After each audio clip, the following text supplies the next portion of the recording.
Breaking news. బీసీలకు శాశ్వత ఉపాధి కల్పించి వారిని వ్యాపారవేత్తలుగా తీర్చిదిద్దడమే కూటమి ప్రభుత్వ లక్ష్యమని రాష్ట్ర బీసీ ఈడబ్ల్యూఎస్ సంక్షేమ శాఖ మంత్రి ఎస్ సవిత స్పష్టం చేశారు.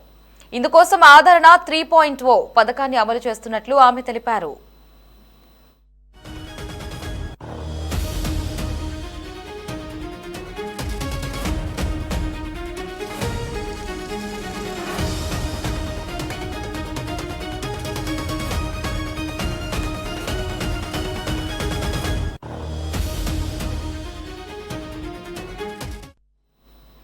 ఆదరణ 3.0 పథకానికి ప్రభుత్వం 1000 కోట్లు కేటాయించిందని మంత్రి సవిత వెల్లడించారు. ఈ పథకం ద్వారా కుల వృత్తిదారులకు ఆధునిక పనిముట్లు అందించి వారిని వ్యాపారవేత్తలుగా తీర్చిదిద్దనున్నట్లు వివరించారు. గతంలో ముఖ్యమంత్రి చంద్రబాబు నాయుడు ఆదరణ 1, ఆదరణ 2 పథకాలను విజయవంతంగా అమలు చేశారని, ఇప్పుడు దానికి కొనసాగింపుగా ఆదరణ 3.0కు శ్రీకారం చుట్టినట్లు గుర్తు చేశారు.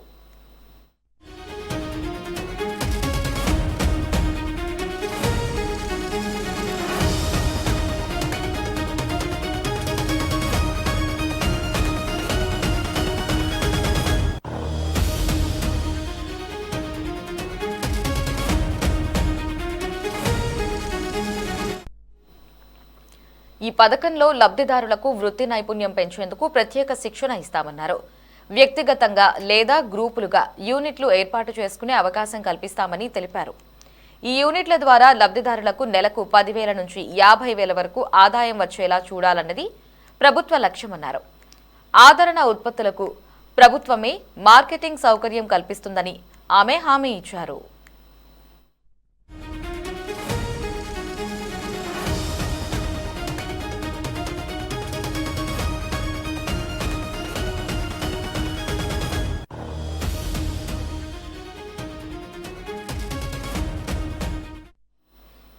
ఇప్పటికే అన్ని బీసీ కులాల కార్పొరేషన్ల చైర్మన్లు, డైరెక్టర్లతో ఈ పథకంపై అభిప్రాయాలు సేకరించామని, యూనిట్ల మంజూరులో వారి సూచనలను పరిగణలోకి తీసుకుంటామని మంత్రి తెలిపారు.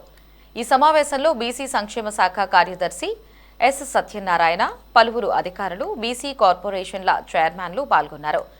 ఇక ఆదరణ 3.0 పథకానికి సంబంధించి మరిన్ని అప్డేట్స్ ని మా కరెస్పాండెంట్ రామకృష్ణ ఫోన్ ఇన్ లో అందిస్తారు. రామకృష్ణ.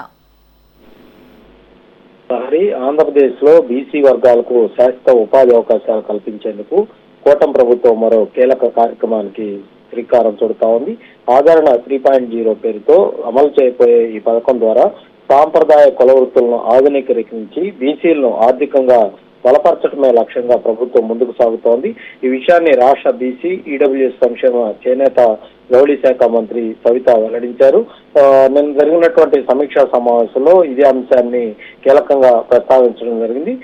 బీసీలకు కేవలం ఆర్థిక సహాయం చేయటం మాత్రమే కాకుండా వారిని స్వయం ఉపాధి దిశగా నడిపించడమే ప్రభుత్వ అసలు ఉద్దేశమని మంత్రి సవిత చెప్పారు. గతంలో అమలు చేసినటువంటి ఆదరణ 1, ఆదరణ 2 పథకాలకు మంచి స్పందన వచ్చినటువంటి నేపథ్యంలో ఇప్పుడు మరింత విస్తృత స్థాయిలో ఆదరణ 3 తీసుకురాబోతున్నట్లుగా కూడా చెప్పుకొచ్చారు. ముఖ్యమంత్రి చంద్రబాబు నాయకత్వంలో ఈ పథకానికి 1000 కోట్ల నిధులు కేటాయిస్తున్నట్లుగా కూడా వెల్లడించారు. ఈ పథకం ద్వారా సాంప్రదాయ వృత్తులు చేసే బీసీ కుటుంబాలకు ఆధునిక పనిముట్లు అందజేయబోతా ఉన్నారు. ఉదాహరణకు క్షౌరవత్రి, కమ్మరి, వడ్రంగి, రజక, మత్స్యకారులు, అలాగే నేత కార్మికులు వంటి వృత్తులదారులకు కొత్త సాంకేతిక పరికరాలు, అలాగే యంత్రాలు ఇవ్వటం ద్వారా వారి ఆదాయాన్ని పెంచే ప్రయత్నం అయితే జరగబోతుందని చెప్పుకోవాలి. ఇప్పటి పరిస్థితులకు అనుగుణంగా వృత్తులను మార్చుకొని ముందుకు సాగేందుకు అవసరమైనటువంటి సదుపాయాలు అయితే కల్పించే ఆలోచనతో రాష్ట్ర ప్రభుత్వం ఉంది. ఆదరణ 3 ప్రత్యేకతకు సంబంధించి వ్యక్తిగత యూనిట్లతో పాటు గ్రూప్ యూనిట్లను కూడా ఈసారి ఈ ఆదరణ 3 కింద ఇవ్వబోతా ఉన్నారు. అంటే ఒకే వృత్తికి చెందినటువంటి పలువురు కలిసి చిన్న పరిశ్రమల మాదిరిగా యూనిట్లు నడుపుకునే అవకాశం అయితే ఉంటుంది. దీనివల్ల గ్రామీణ ప్రాంతాల్లో చిన్న స్థాయి ఉపాధి కేంద్రాలు ఏర్పడే అవకాశం ఉంటుందని కూడా అధికారులు భావిస్తా ఉన్నారు. యువతకు ఉపాధి అవకాశాలు పెరిగే అవకాశం కూడా ఉంటుందని అధికారులు అయితే మంత్రి దృష్టికి తీసుకురావడం జరిగింది. లబ్ధిదారులకు కేవలం పరికరాలు ఇచ్చి వదిలేయకుండా వృత్తి నైపుణ్య శిక్షణ కూడా ఇవ్వబోతా ఉన్నారు. కొత్త యంత్రాలను ఎలా ఉపయోగించాలి, మార్కెట్లో ఎలా పోటీ పడాలి, ఆదాయం ఎలా పెంచుకోవాలన్న అంశాల మీద కూడా ప్రత్యేకంగా వాళ్ళందరికీ కూడా శిక్షణా కార్యక్రమాలు ముందస్తుగా ఇస్తారు. ఈ శిక్షణ ద్వారా సాంప్రదాయ వృత్తులు చేస్తున్నటువంటి వాళ్ళంతా కూడా ఆధునిక మార్కెట్ అవసరాలకు అనుగుణంగా తమ యొక్క సేవలను మెరుగుపరుచుకునేందుకు అవకాశం అయితే ఉంటుంది. అదేవిధంగా మంత్రి సవిత ఈ పథకం ద్వారా లబ్ధిదారులకు నెలకు 10,000 నుంచి 50,000 వరకు ఆదాయం వచ్చేలా యూనిట్లు రూపొందిస్తున్నట్లుగా కూడా స్పష్టం చేశారు.